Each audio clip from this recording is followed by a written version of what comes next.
guys, welcome to my YouTube channel, Filipina Life in Japan. Nandito naman uli ako. Sana panoorin niyo po itong video ko.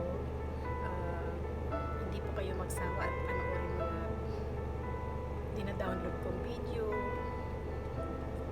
para po masubaybayan niyo ang buhay dito sa Japan. Today is Sunday po dito sa Japan. Pupunta po ako ng city. Ito po ang location dito sa amin. Walang traffic kahit Sunday. Yan po. Galing lang ako sa trangkaso kaya medyo ano pa yung boses ko. Hindi ako nakapagawa ng maraming video kasi nagkasakit po ako. So ito, pupunta po ako sa city. Magmi-meet lang kami ng friend ko. Pinapakuha sa akin ng pasalubong. Galing siya sa Pinas. So makakakain na naman ako ng pagkain galing sa Pilipinas. Kasi po pag dito ka po sa Japan, mamimiss mo talaga ang pagkain sa Pilipinas. Kasi po sobrang mahal ng mga bilihin dito. Pwede ka ba naman pumili ng Philippine food? Kaso naman po ang price niya ay siguro apat na doble sa presyo sa atin. So kaya pag ganun may mga nagpapasalubong sa'yo, talagang ma-appreciate mo talaga ang nila, yung bigay nila. Ganon din po ako pag nauwi po ako ng Pilipinas. Halos po ang laman ng luggage ko, bagahe ko, puro groceries para po ipamimigay ko din sa mga katrabaho ko. Lahat po sila mayroon. Kasi alam ko po namimiss nila ang Philippine food. So ito po, mag-meet kami sa city. Sabi ko magpunta kami. Sarap ng panahon dito, oh. Maaraw siya ngayon. Maaraw. Medyo marami siyang sasakyan.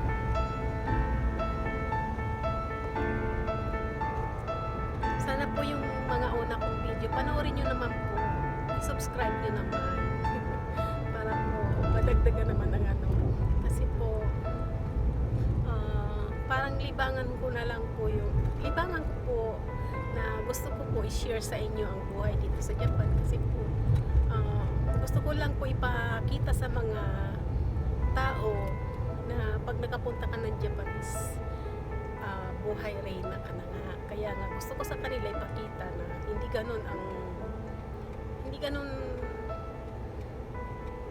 hindi totoo na magbubuhay reyna ka dito sa Japan.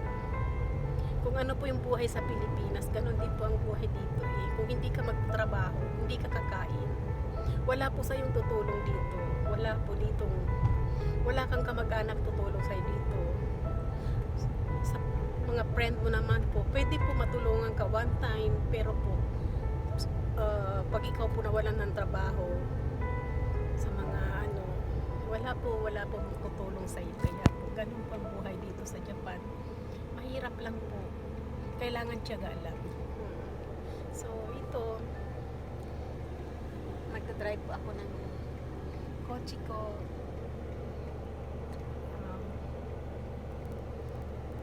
Siguro mga 1 week din ako nagkasakit. Hindi ako nakapag-drive.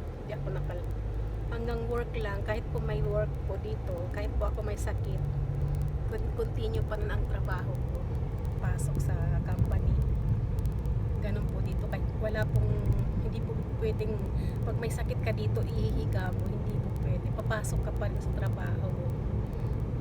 Kaya, sabi nga nung manager ko, para kang pumayat. Sabi nga sa akin, nawala na daw yung doble ng baba ko. Sabi nga nun, yung doble.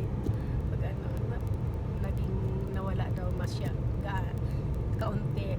Sabi ko, kasi wala akong ganang kumain. So, napansin din nila. Sabi ko, medyo nga bumaba ang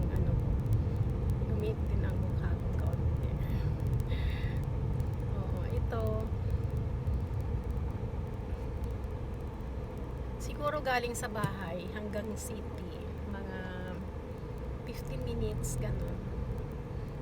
Pag hindi traffic. Katulad nito, traffic. Ayan. Kasi may ano po, mayroong ano ba yan? Release ng train. Kaya medyo mabagal ang takbo. Ayan po. Sobrang init po ngayong araw. Lakas ng aircon ko. Ayan, hininaan ko na.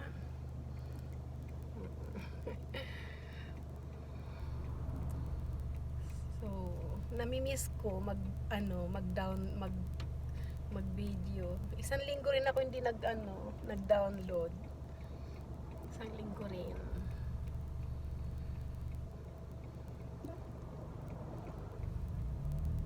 Kaya ito nakalabas din sa wakas. Lagi po akong nakahiga lang.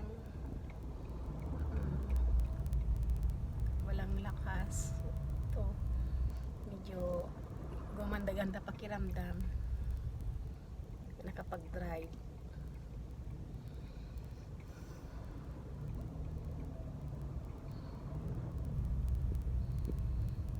Ayan, may ano siya ng train, may release ng train, kaya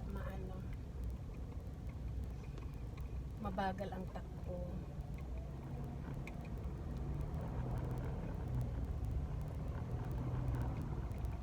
Okay guys, magpapaalam muna ako. Babalik po ako mamaya.